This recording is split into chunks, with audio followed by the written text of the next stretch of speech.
What we're going to talk about today is how to build your mindset so that you really are unbreakable. You really can't be stopped by the things that normally overwhelm people and shut them down. And through this entire class, we're going to break it into the things that are going to hold you back, why most people fail, and the exact things that you need to do to get ahead. If you don't know, my name is Tom Bilyeu. I'm the co-founder of Impact Theory and the co-founder of billion-dollar company Quest Nutrition. And I myself, the thing that I had to overcome in my life is exactly what we're going to learn in this class, which is I started out emotionally weak. I started out insecure, afraid. I am not a born entrepreneur. I had to learn all of this stuff through the school of hard knocks at a time before the fucking internet. It was a lot harder back then. Carol Dweck had not written her seminal book, Mindset. And so I literally had to fall on my face over and over and over to figure this stuff out. But I ultimately did figure it out, and I took myself from scrounging in my couch cushions to find enough change to put gas in my car, feeling like I was never going to be smart enough to succeed, to building a company, building multiple companies, and creating the kind of emotional and financial success in my life that I'd always dreamed about. And what I want to do is walk you through the ultra concrete steps that I went through, the changes that I had to make to truly become unstoppable. So that's what this is all about. Now, I want to define unstoppable. It's a cool headline that led you this far, but the notion for it to really be usable, we're going to have to pull it out of the ether and bring it right back down to life. Now, here's the truth. Life is fucking hard. That is just a truth, but you have a choice. All of us have a choice, whether we're going to be weak or we're going to be strong. And one of the things that I had to learn in my life is that choice is mine, it is nobody else's, and that if I was going to make a choice to be strong, that I was going to have to take complete ownership of my life. I was going to have to hold myself to a standard, and this may be the most important, I couldn't tolerate weakness in my life. And look, I'm not saying that hardships don't befall people. I'm not even saying that some of you watching this, the deck is stacked against you so viciously, it is clearly not fair. But I will ask this question, and now what? If life is inordinately stacked against you for whatever reason, bad genetics, bad parenting, grew up in the wrong neighborhood, whatever the case may be, for whatever reason the deck is stacked against you, and now what? What are you going to do about it? The only thing that you can really do is get fucking strong, toughen up, carry whatever burden you have, and show people that you can do anything you set your mind to. But to do that, you've got to take responsibility for becoming great. And greatness is not some bullshit pie in the sky thing. It's a set of fucking skills that lets you climb up the competency hierarchy to actually get better, to outperform people, and to do what the ancient Greeks called techne. To build a set of skills that means something to you for whatever reason that you've worked your ass off to acquire that allow you to serve not only yourself, but to serve other people. All right, in life, there are two ways to lose. Way number one is to be weak, to lack grit, to be emotionally unstable, to be stubborn. That's where a lot of people fall on their face. They have these fucking ideas in their head, and they're constantly looking for things to affirm that, instead of doing what they need to do, which is constantly looking for ways that you're wrong. And once you start seeking out ways that you're wrong, because you're like, I've gotten this far in life being wrong, what happens if I stop being stubborn? I start looking for ways that I can learn more, that I can get rid of old ideas that aren't working for me and really move forward. And the thing that I think is probably the most foundational, they have a fixed mindset. Now, what is a fixed mindset? It means that you believe your talent and intelligence are inborn traits. You're born with it, and that's it. And life is about making the best of that, and we're going to debunk the shit out of that. The second way that things can go wrong is they're chasing the wrong thing. I'm telling you right now, the punchline to life is not success, it's not fame, it's not money, it's not accolades. It is very simple. It's brain chemistry, aka fulfillment. The only thing that really matters at the end of the day is how you feel about yourself when you are by yourself. And this class is really going to be about building in those things that make you feel confident and secure in who you are, impervious to the slings and arrows that come from other people. And that really is something that you can do, but it's going to take a lot of earning credibility with yourself, putting in the work to really become extraordinary. But we're going to walk through the step-by-steps of how you do that. Now, what's the cost of weakness? As somebody who spent decades of my life, much to my dismay, accepting weakness in my life, being very okay with performing below my standard, constantly asking myself what is the least I need to do to avoid getting in trouble, And the cost of that is a loss of self-respect, or just never building self-respect in the first place. Certainly, you're not going to make any progress in life. You end up leading in this downward spiral because weak people are bitter people because they feel like they're being taken advantage of. They're not taking ownership in their life. They're putting the blame on other people. And because of that, they start to get pissed. They have some really fucking dark fantasies. And I'm going to imagine that many of you are like me. And in my weak days, man, I used to think about just bad shit happening to other people. The people that I imagined were the people that were holding me down, when in truth, what was happening is I wasn't standing up for myself. And what I was really pissed about was that. Or maybe not even that. I really was pissed at the other people. But what was stopping me from making progress, what was focusing me on vengeance and wanting to see other people go down in flames, was that I didn't believe that I could rise up. And because I didn't believe I could rise up, the only thing I could think about was tearing other people down. We're going to break you out of that. All right, what's the cost of strength? Eternal vigilance. You always have to be on the lookout. It's so easy to slide back into a fixed mindset. It's so easy to get angry or bitter or to look at somebody else and how much easier we perceive them as having it, especially in fucking Instagram or Facebook, where you're seeing people putting their highlight reel and you think, fuck them. Like, I want some of that in my life. It's not fair. And once you find yourself there, you have to catch yourself every fucking time. You've got to get out of that pattern. You've got to break those notions of, one, comparing yourself to other people, which comparison is the thief of joy. And you've got to realize you've got to take ownership. If you want the same results somebody else is getting, you've got to build the same skill set. And that brings us to clarity. What do you want? If you want to be strong, you're going to have to know exactly where you're trying to get to. And you've got to accumulate the skills necessary to take you there. And to do that, it's all going to take a lot of hard fucking work. All right, I told you a little bit about my backstory, but I'll go into a tiny bit more detail. When I went to film school, college, I did really well in the beginning, and I really thought that I was naturally talented, and I was so stoked, and I thought I was one of only 4 people selected to do a senior thesis in a school where you're more likely to get into Harvard Law than you are to get into this school. So I thought I was hot shit. I got into the school, everyone told me I'd never get in, I got in, and then on top of that, everyone's like, well, you got in, but you're never going to direct your senior thesis, and I got selected to do that as well. And so I thought I was going to kill it on the senior thesis, I was going to graduate, get my 3-picture deal in Hollywood, and my life was going to be set. And then I completely fucked up my senior thesis film and realized one cold, hard fact. I wasn't talented. Now, if I'd had a growth mindset and realized I just wasn't talented yet and I could build those skills, then everything would have been fine. But the reality was I didn't realize that. I get into this downward spiral. I start sliding towards depression. I end up getting fired from a stupid job. I called myself the king of remedial jobs at that time. I was having trouble paying my bills at once. I was on unemployment for a while. I couldn't pay my student loans. I mean, it was gnarly. And I didn't know how to get out of that. And I ended up being able to completely turn my life around, but I wasn't able to do that until I took full and complete ownership and realized one of the most important things when you think about change, which is that the human animal is the ultimate adaptation machine. We are literally designed to change. We are designed from the ground up to adapt to stressors, directed stressors. We have to decide in what way we want to change, but we can change in any way that we want.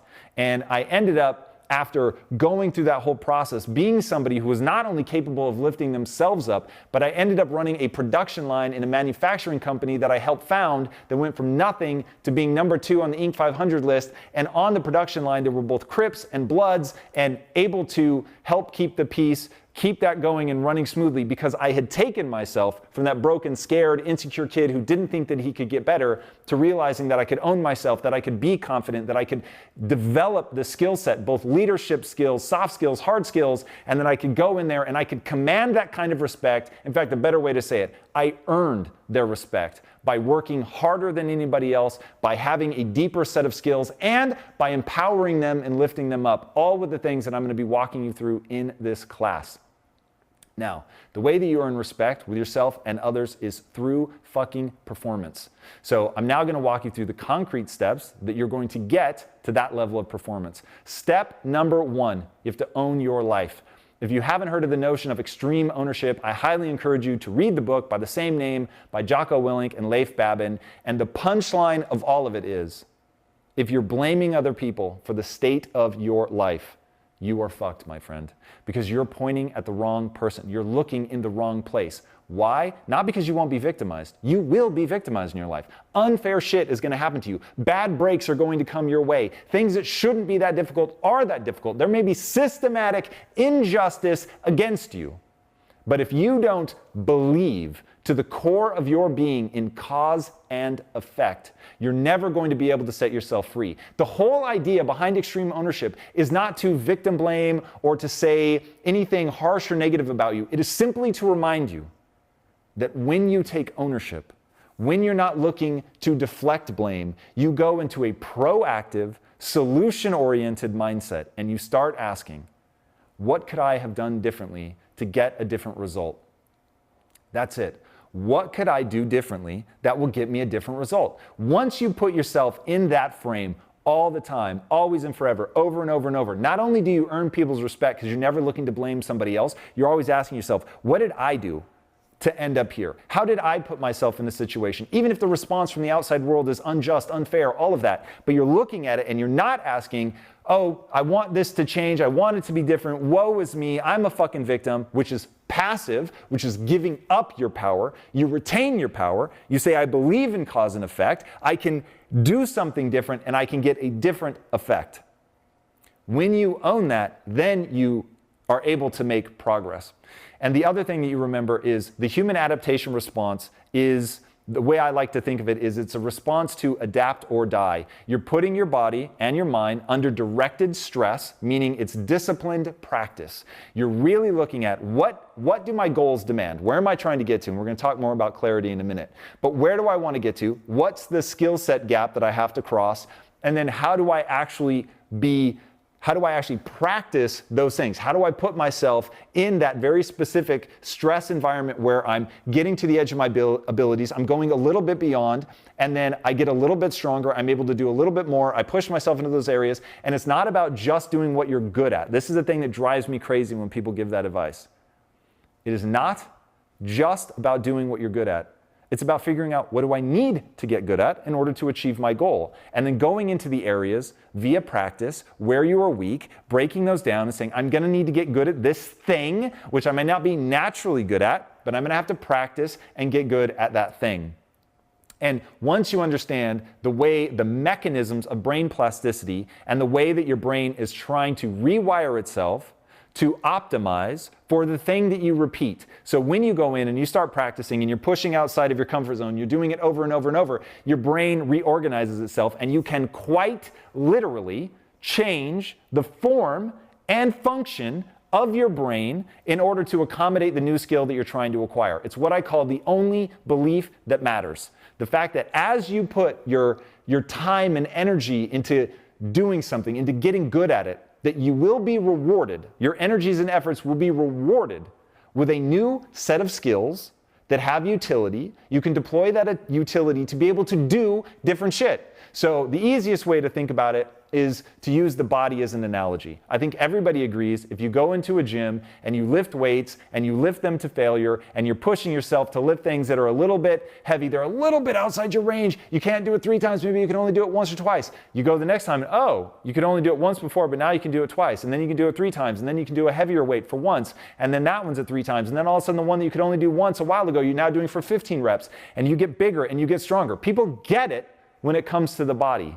But a very similar process is happening in the mind when you go to learn new skills. And if you believe in that, which you don't have to take my word for it, you can go look up brain plasticity. It's fucking real. This is not debated anymore. This was highly debated back in the 90s. Nobody's debating this shit anymore. Brain plasticity is real. You can learn new things. You do create new brain cells at any age, literally until the day you die.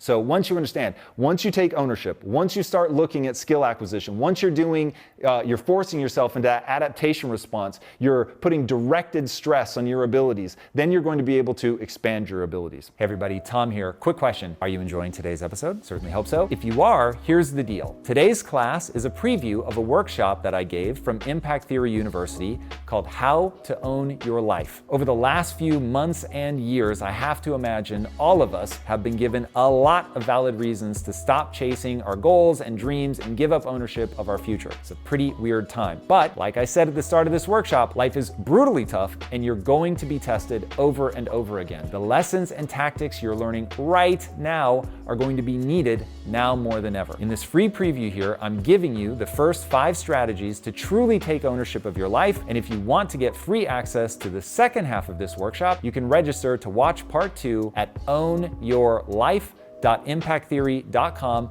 or just click the link in the description. When you do, I'll also send you the worksheet that accompanies this class, which includes action items and summaries of everything we're covering here. Again, your link is ownyourlife.impacttheory.com. Go register now, then come back here and finish this episode. All right, let's get back to it.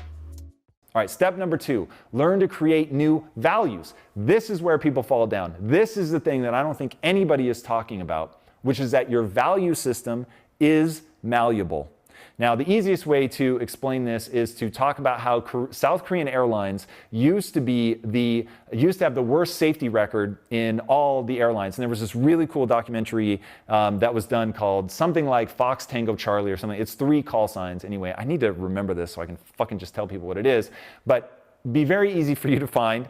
And in that documentary, they reenact like a play the black box recording of some of the most famous airline disasters in history. And one of them is from South Korean Airlines. And the way that the co-pilot, who could tell that they were about to crash into a mountainside, he was so afraid to break cultural protocol, didn't want to push too hard, didn't want to be disrespectful, and so literally let them crash into a mountainside because he didn't want to offend the pilot, who kept saying, no, everything is fine. And when I was watching that, I was like, are you out of your fucking mind? I'd be freaking out. I would grab the sticks if I had to, and I thought, but I'm not foolish enough to think that if I were raised in that environment, that I wouldn't have that same value structure where hierarchy means everything, respecting your elders means everything. And so the only way that they were able to break down that value system was in the cockpit, and this completely reversed their safety record. In the cockpit, they were only allowed to speak English. They had to refer to each other by their first names, and there was a written protocol for how you can interrupt them and tell a pilot that they're wrong and that they're making a mistake. And I thought that's so interesting. They're doing everything they can with the different language, with the first names, to get them out of that traditional value system, shake them out, and let them know there's a different value structure when you're inside a plane. Now, that story is really interesting to me because we have here at Impact Theory a South Korean person who grew up here in America. And for them, that value system seems just as weird because they were raised here in America. And I thought that's so interesting. From a DNA perspective, obviously matches very well with the South Korean values that we would typically think were, oh no, it's just innate. It is a truth. And that is often what people mistake their very changeable values for, is they mistake it for truth. That of course you afford your elders that level of respect. Of course you would never dare to challenge somebody who's your superior. And it seems self-evidently true to somebody who grew up in that. Now, the reason that I belabor that point is I want you to understand, growing up where you grew up, with the parents that you had, in the culture that you had, all of that stuff has shaped your value system. And you don't even realize you've been making choices all along the way that have developed a value system for you. And what I want you to start doing now is challenging those values and asking, what do I want to value? Now, the reason that this makes sense is because once you invest in a value and you say, okay, this thing, I'm going to choose to value this. Like, I value speed. I value efficiency. Now, because I have chosen to value it, because I've invested so heavily into that, and I do it, by the way, because it's good for business. So I want to have this neurochemical reaction, which is the big reason for developing your values. You want to have a neurochemical reaction so that you get a positive reward when you move fast, when you create momentum, so that when I'm doing something that aligns with what a business needs momentum. Okay, so if a business needs momentum, I need to prize momentum, which means I need to make it a value. So what do? Write your values down.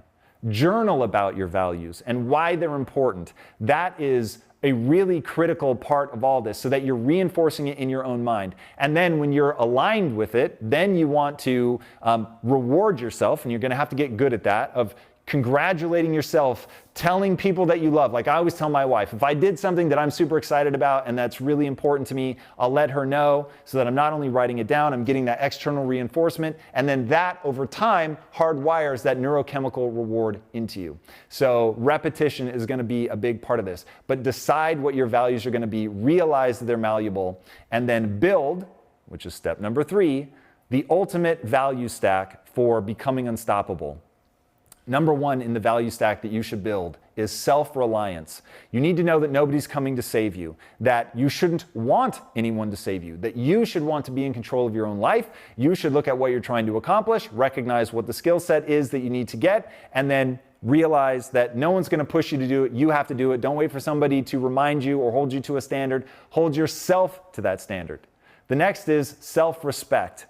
You need to have integrity. If you say something, do that thing. You want to know that you can trust yourself. When you know you can trust yourself and you're doing things that are worthy, that you value, then you begin to develop that self-respect. You're not going to get anywhere until you're able to build that self-respect. And it really does start nice and small, nice and simple. If you say you're going to do something, do it. So pick things in your real life, whether it's going to the gym, whether it's cutting out sugar, whether it's taking a cold shower. You want to have bright lines in your life that you use, that you make sure you're building into your self-respect. I said I was going to do it, and I do it no matter how fucking hard it is. If you do that, if you start sticking to what you say, like you're going to commit to yourself in this course, and if you actually stick through, win or lose, succeed or fail, you're going to build your self-esteem. All right, the next thing that you want to have as a value is growth. You want to make sure that every day you're checking yourself. Am I actually getting better? Am I pushing myself outside my comfort zone and improving? And if you're not improving, then that needs to be one of those things that, oh man, it sucks. You're like, fuck,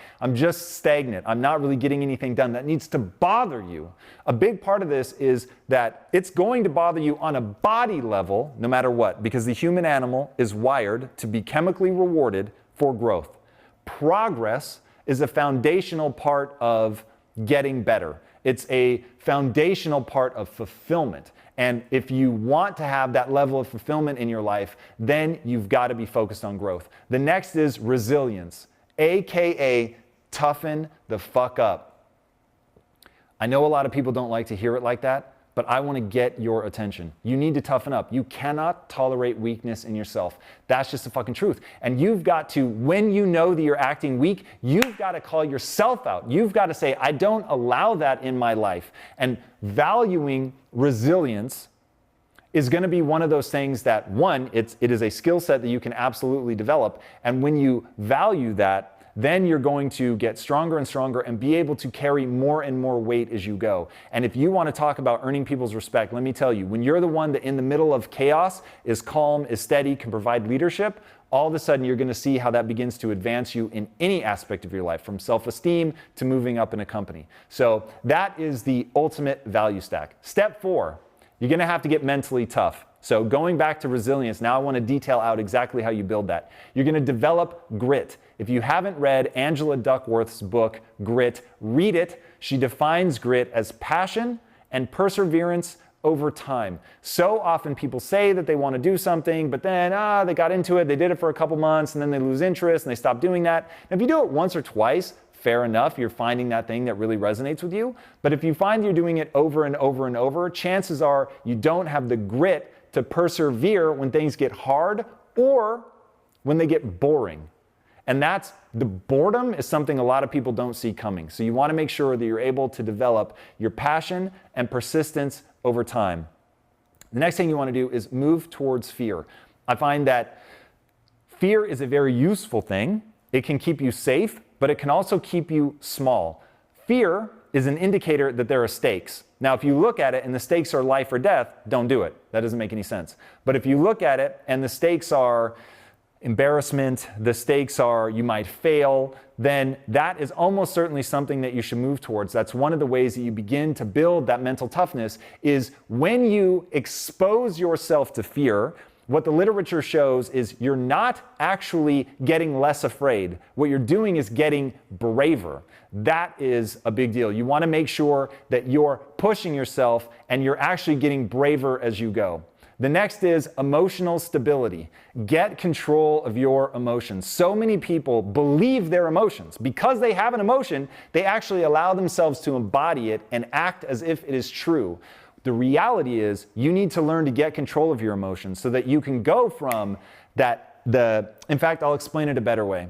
It is famously said that there is the space between stimulus and response. And that little gap is where you get to elicit control. Someone may do something to you that offends you, but how you respond is up to you. You can't control the incoming stimulus. You may not even be able to control that it offends you, but you can actually absolutely control how you react to that. And so you want to make sure that you understand something about the brain. The brain tries to justify the size of your reaction. So if your reaction is small, and you don't let it upset you, you stay centered, then the brain goes, oh, I guess that wasn't that big of a deal.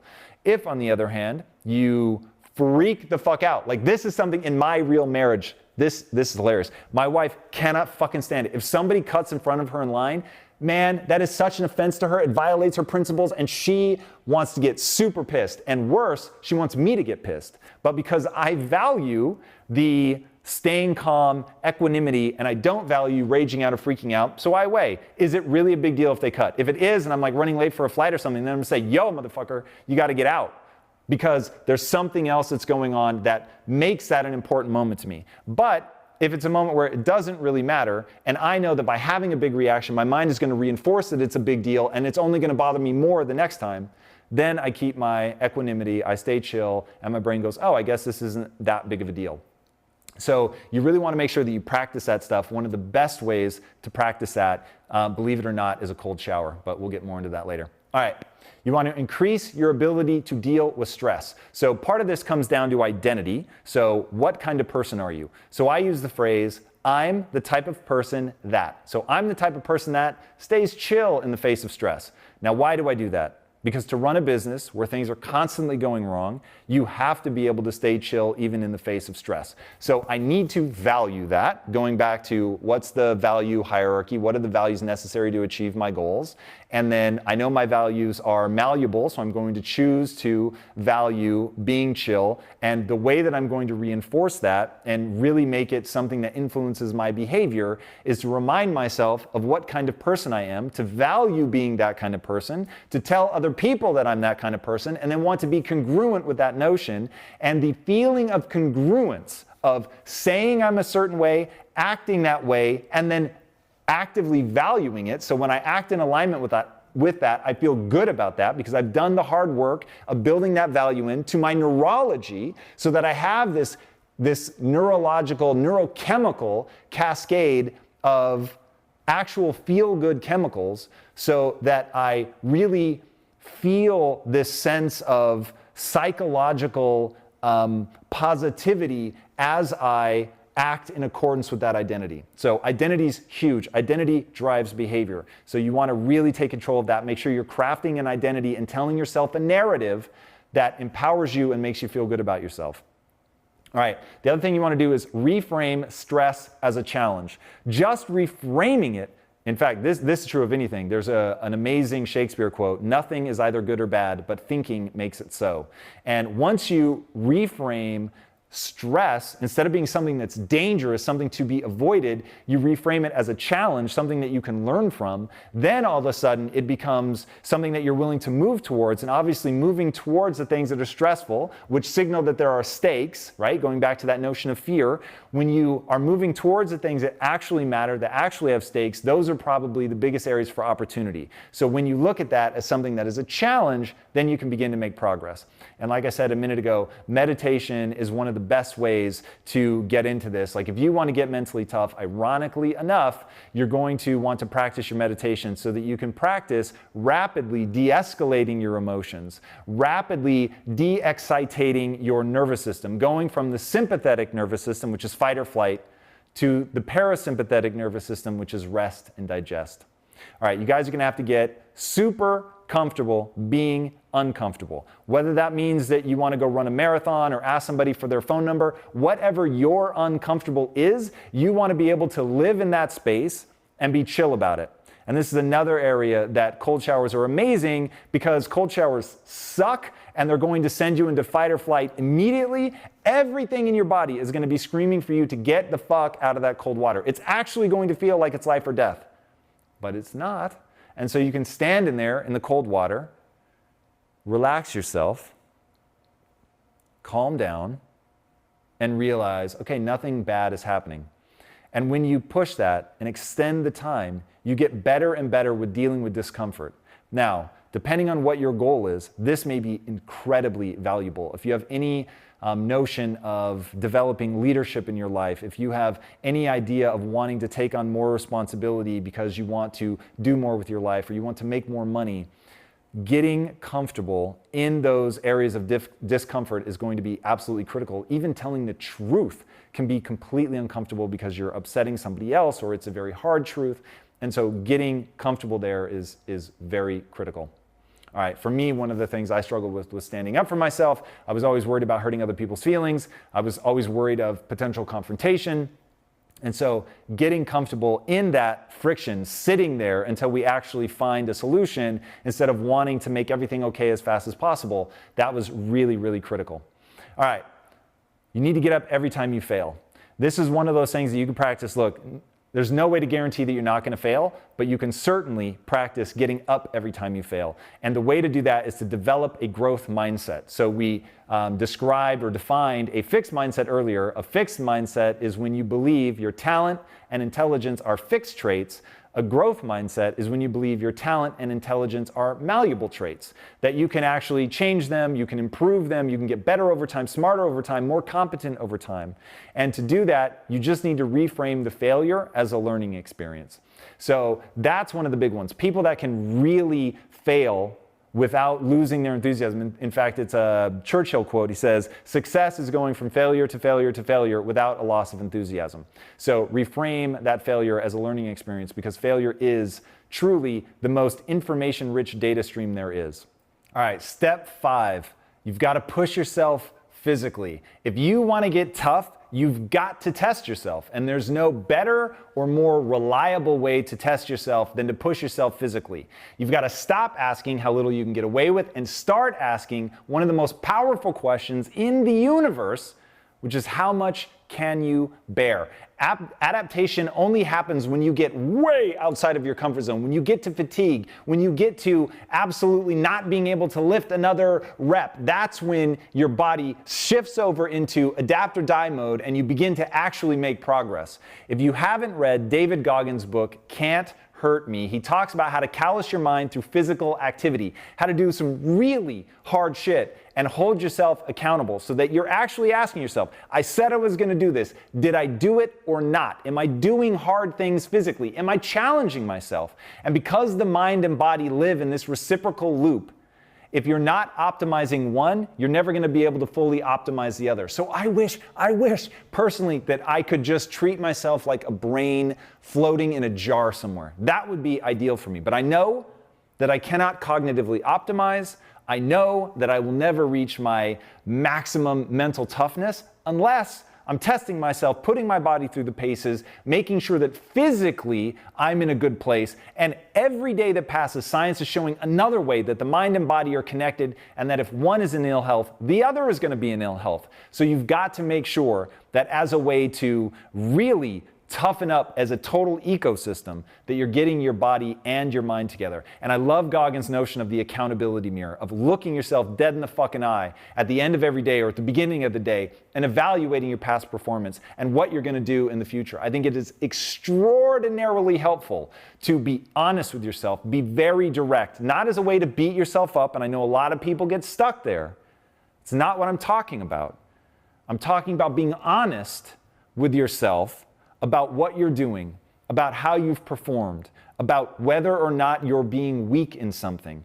Because if you're being weak, the only problem with that is ignoring it, is pretending like it's okay, is not holding yourself to a standard. It's going to happen from time to time, but if you're not honest with yourself about where you are, if you're not having that hard, direct talk, then you're never gonna make progress. All right, I'm gonna give you a few things that I think really play into testing your body. Number one, we've talked about cold showers. These are the fucking, like, that's the gold standard of daily things to do to really push yourself. It's not fun, you're not gonna look forward to it, at least not if you're me, but it is one of those things that you get in, at first you do it for a very brief period of time, then you extend it farther and farther and really begin to see just how much you can handle physically and mentally. Cold exposure also has some pretty extraordinary effects.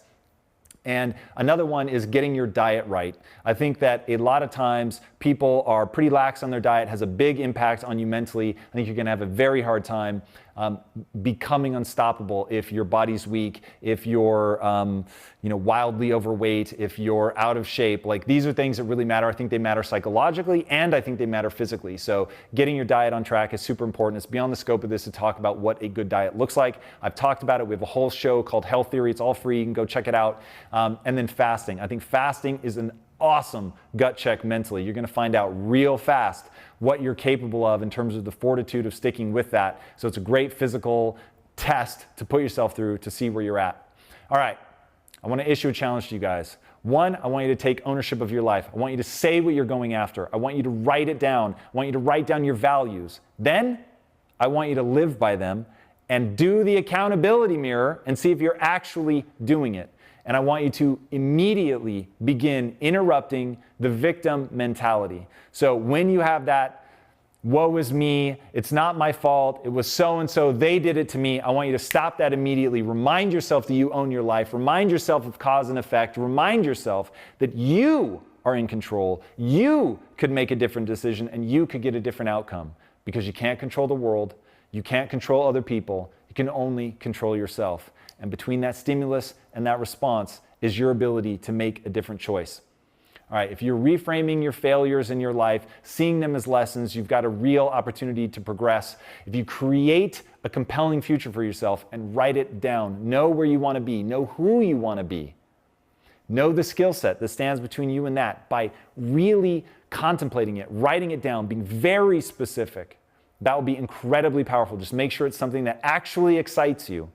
Complete the PDFs so that you have something that's really helping to organize your thoughts and your behaviors, and then engage with the community. If you do that stuff, everything that we just talked about in this section of the course is going to begin to solidify. All right, there's more. This course is 4 parts. Next up, Part 2, if you thought today was valuable, I think you're really going to be blown away with what we're going to be talking about. We're going to talk about becoming anti-fragile, tapping into your dark side, what Jung called the shadow side. I think it's incredibly powerful, one of the most underutilized tactics. We're going to get way up in that. And then we're going to talk about how to be supercharged by your own failures and a whole lot more. All right, guys, be sure to come back, because at the end of this, you really are, if you put in the work, going to be unstoppable. Until Part 2, my friends, be legendary. Take care. All right, my friend, that wraps up this preview from Part 1 of the Own Your Life class from Impact Theory University. If you liked this and found it helpful, don't forget to grab your free access to Part 2 by going to ownyourlife.impacttheory.com or clicking the link in the description. Like I said at the start of this preview, you have to figure out what you want in life, what skills you need to get there, and then you have to work to acquire those skills at basically any cost, within your code of ethics, of course. All right, the next 5 steps to owning your life are waiting for you at this link, and I look forward to seeing you in there. Until then, my friends, be legendary. Take care.